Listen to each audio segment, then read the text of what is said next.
Hey, folks, I'm attorney Roger P. Foley, and I'm going to talk to you today about a case, a kind of how what lawyering is all about. Everyone watches TV and they see Law and Order and they see Perry Mason, and if you're looking at the old TV shows, and they see all these different suits, whatever, and it doesn't really show you what lawyering's about in 2020. So I'm going to read you PC. I'm not going to tell you where it's located. You know that I work through the whole state of Florida, and sometimes in other states. So the following incident was captured on my body camera. This is a police officer writing a report. I was dispatched in reference to a drunk male trying to hit the caller. Dispatch stated that the caller went on to say that the drunk male was throwing his property around. Upon arrival, I made contact with the family. Outside of the home, I observed furniture, clothes, and other household items thrown on the ground outside the home. The family advised that the drunk male was still inside. As I approached the door, a white male, later identified as Mr. Jones, exited the apartment. I identified myself as a police officer and asked Mr. Jones to show me his hands. Mr. Jones was placed in handcuffs while an investigation occurred. I asked Mr. Jones what happened, and he refused to say anything. I asked him for his name. He refused to answer. I then went to speak with the family, who were all separated in order to do the interview. At this time, I spoke with, victim one, who provided the following statement: that Mr. Jones let himself into the home while he and the family members were laying on the couch, and some other family members were having dinner. Um, the victim told me that Mr. Jones appeared to be drunk and possibly on drugs. He said that Mr. Jones was being belligerent the whole time, stated that Mr. Jones had grabbed him by his leg and pulled him off the couch and onto the ground, said that he and other family members went into a room. It should be noted that that the home is a small home. Uh, they told me that they used a chair to block the door so not to let Mr. Jones enter. However, Mr. Jones pushed his way into the room and grabbed an extension cord off the ground and attempted to choke this victim with it. Then he also told the police that he was trying to defend himself against Mr. Jones and protect his family. I then spoke with victim number two, who told me that they were eating dinner when Mr. Jones unexpectedly entered the home, said that Mr. Jones was belligerent, kept slamming his fists on the table, said that he could not understand what Mr. Jones was saying because he was speaking in English but was yelling the whole time. He told me Mr. Jones went over, grabbed him by the leg, pulled him off the couch, that they ended up in a room with Mr. Jones, that they used a chair to block the door for Mr. Jones from getting in, and he entered the room, and that he grabbed an extension cord and was trying to choke them with it. The second victim said that he helped fight off Mr. Jones, and once they were able to get away from him, they left the room through the window. The victim said that while defending the other family member, Mr. Jones struck him as well. Mr. Jones, the victim said that they were very frightened and they wished to press charges against Mr. Jones for attacking each of them. I then spoke with victim number three, who stated that Mr. Jones showed up while they were having dinner, that Mr. Jones does have a key to the apartment because he's the landlord, and that Mr. Jones wanted rent and tried to explain that he would not have the money until Monday. The victim told the police that Mr. Jones became belligerent and went over and pulled, the other victim off the couch, went in the room, got away from Mr. Jones, and then Mr. Jones got back into the room and started attacking them. And he helped get Mr. Jones off the other victim, and that's when they went outside and called the police. At this time, the officer went to speak with Mr. Jones again, attempted to read Mr. Jones' Miranda warning, but he would not let him finish and would say if he did or did not, he wouldn't say if he understood his rights. I tried several times to speak with Mr. Jones, but he would rant about being arrested and he did not give a statement. I walked through the home. I observed an extension cord on the ground in one of the bedrooms and items all over the bedroom as if an altercation had taken place. It should be noted that Mr. Jones' driver's license and vehicle registration is in a whole nother city, not at this address, and that this officer made contact with a person at that address who indicated that Mr. Jones did reside there, meaning that Mr. Jones resided in another city. From my investigation, I believe that there's probable cause that Mr. Jones did actually intentionally strike victim one against the will, contrary to Florida Star, did knowingly enter a structure which is a dwelling, the property of the victim, with intent to commit an offense therein. And there was a human being in the dwelling at the time that Mr. Jones entered. And in the course of committing the burglary, made an assault or battery upon the victims, and did intentionally inflict injury upon blank, a minor, contrary to law. Mr. Jones was transported to the police department and before he was taken to the jail. So, ladies and gentlemen, that is what we refer to as a life felony, a battery burglary, entering the premises of another with the intent to commit a crime therein, battery. Not only on one person, not only on two persons, but on the third, three persons. And one of those three were less than 18. Maybe they're 17, 16, whatever. So what does that mean? Well, it's in the state of Florida. I can say it's in the state of Florida. And that means that it's a life felony, that the person, my client, is charged with a crime that he could potentially do life in prison for. And on the Florida Punishment Code, I don't know, I think it scores about 10 years roughly, if a deal's made. So what do we do? How do we start? Well, we start with the fact that we talk to our client and we get information. And in this particular case, this wasn't a landlord, but this was someone who was sharing a home with. Big difference, right? Between being a landlord, where you don't go into a property and you have landlord-tenant rules, and someone who's actually sharing a home. Now, granted, it was a small home, but they were sharing a home. They would stay certain days during the week and then stay with other family and other friends other days of the week, but they were ultimately sharing. Their name was on the lease of the home, the mortgage, whatever. So that's a pretty big factor, right? So what do? I reach out to case filing, case intake, and I talk to the prosecutor and I say, listen, I have an electric bill in my client's name. I have a water bill in my client's name. I have the mortgage in my client's name. I can show all of this. Yes, I understand that the driver's license doesn't reflect that, but I have all the bills. I have cell phones all going to this address. I have the owner of the property willing to say that this is who rented the property from me. None of the other people were on the lease of the home. So boom, that's step one, right? Explain where there's a mistake, explain where maybe the police officers at the scene didn't understand the facts because they charged the client, the defendant, with life. So first thing, get all that out to the prosecutor. What does the prosecutor do?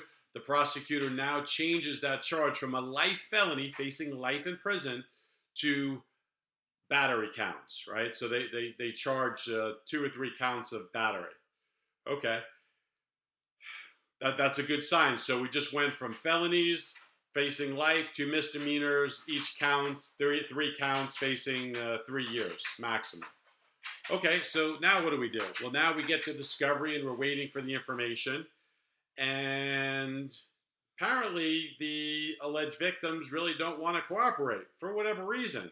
So I tell the new prosecutor, hey, Mr. Prosecutor, I've sort of heard through the grapevine that these people are moving away, that they have no interest in going forward on the case.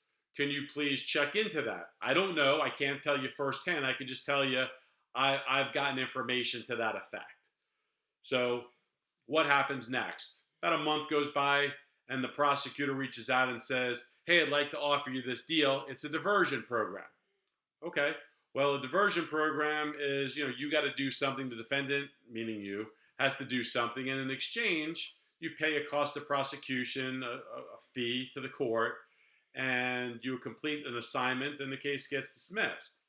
Well, on this particular diversion agreement, it was simply, $100, whatever the cost was, 50, $100 of for diversion. No anger management, no alcohol classes, no drug classes, no treatment, no therapy, no I apologize to the victim, none of that. So as soon as I read that, I go, well, I don't know, maybe the state probably doesn't have a victim or victims. Maybe they don't want to go forward. So then I said, well, is that ethical, right? It's a legit question. Is that ethical for a state attorney to offer a plea bargain when they don't even have contact with a victim? Now, I'm guessing that I don't know, right? So I explain everything to my client, Mr. Jones, and Mr. Jones goes, oh, I don't know, that's not ethical. And I go, okay, Mr. Jones, let me explain the cost-benefit analysis. You started at life in prison with a minimum of like 10 years. But obviously something went on, right? You have 3 witnesses independently, victims saying basically the same story to a police officer who then captured everything on a body camera, right? So, okay, Mr. Jones, we've already went from a life felony to misdemeanors. Now we're at misdemeanors, and they're willing to give you a diversion, spend $100, and the case gets dismissed. You don't have to do anything. You don't have to plead guilty. You don't have to say no contest. None of that. But you can't seal your record because you have other things on your record. So you can't seal or expunge. However, there is a legitimate point. Can the state of Florida prosecute somebody if they don't have victim contact? Well, that's a great question. So I explained it to him. Well, I don't think they can, but I don't know if they have contact. So I reach out to the prosecutor. I say, hey, Mr. Prosecutor, do you have contact with this person? And they go, look, we know where they are. We have their information. We have their address. We have their phone number, but they're ignoring our efforts to contact them. Well, that's probably a good sign for me, but that doesn't mean the case is over for the defendant. Why? Because we have 2 options. Option 1, take the diversion, pay $100, get the case dismissed. Guaranteed dismissal. Or option 2 is the state has a duty to reach out to these victims and to actually file a motion for a pickup order. Because here's what the state doesn't know, folks. The state attorney doesn't know whether Mr. Jones has threatened them, has kidnapped them, has killed them and buried them somewhere. They don't know. So they asked the court for a pickup order, and the judge would sign it, and then the police would go out to the address that they know that, or they believe them to be. They'd pick them up in the police car, and they'd bring them to the courtroom and say, hey, why are you ignoring the subpoenas from the state attorney's office? Well, now you have the victims there. Now you have a trial, and now they're going to testify. Now you're going to spend a whole bunch of money with me, client, right? Because I can't say that I'm ready for trial unless I prepared for trial. Why?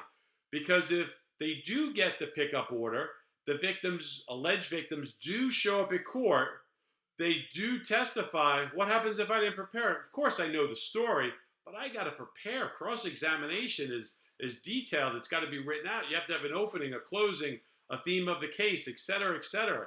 So do you want to spend that money, client, to do that? So in this case, like every case, I give my client the option. We can go through step 1. We can go through step 2. Well, my client had concerns, like all clients have concerns. It says battery, on a minor. This person's like 17 years old. Like they're not really a minor, Okay, well, maybe I can go to the prosecutor and say, hey, Mr. Prosecutor, would you change the charges to disorderly conduct or public intoxication or resisting without violence or, something that's still a misdemeanor but doesn't have the effect on someone's record. So I go to the prosecutor and I go, hey, you know what? I can change the charge and work with you. Pay the $100 cost of prosecution. So in this case, this is what, the client, they had those choices and they made their choice of which one was better for them. So that's lawyering in 2020. I didn't take a depo. I didn't file a motion. I didn't do case law research, but I also didn't get paid like I would to go to trial on a life felony and fight the battle. We saw issues in the beginning. We gave a price that was commensurate with what we would have to do, and that's navigate through the system and know that there's a case filing prosecutor. And if I didn't reach out to that case filing prosecutor, my client would have been sitting in custody more than likely on a life felony. That's a pretty big deal because you don't have a right to a bond on a life felony in Florida. So ultimately, it went through phases. He got arrested for a life felony. He did get a bond, which, probably the first judge goes, read that little piece like he does have a key, but still, a landlord can't break into someone's home because the rent's late or something, right? So, and can't start punching people and wrapping extension cords around their neck like, give me the money, I am Vito, I will rip you apart, right? Like, sorry, that's like, I was trying to do Brazilian, like Vitor Belfort, like just an awesome fighter in UFC, and Arnold Schwarzenegger. I kind of screwed up that whole accent, guys. But it's a step-by-step process. So here's a case that literally started as a life felony and got dismissed with $100 cost of prosecution. Yes, that whole process took some time to accomplish. That's lawyering. Well, one type of lawyering, or one type of lawyering in this type of fact pattern that occurs. So not every case has to go to trial. Not every case has to go to a motion to suppress or a motion to dismiss. Every case isn't won on every technicality. You take a big tree that's in your yard and you don't cut it at the bottom, right? You don't, because it might hit the house or the car or the kids or the dog. What you do is you take one branch off at a time. Slowly remove the branches of the tree to make it more manageable, and then slowly take down the tree. That's what we did in this case. First, we got with case filing, got the life felony off, then worked our way down, talked about the case, discussed it with the prosecutor, got more facts from the client, put it all together, and it worked out in this case. So, lawyering in 2020 by criminal defense attorney Roger P. Foley. That's me. If you didn't know, now you know.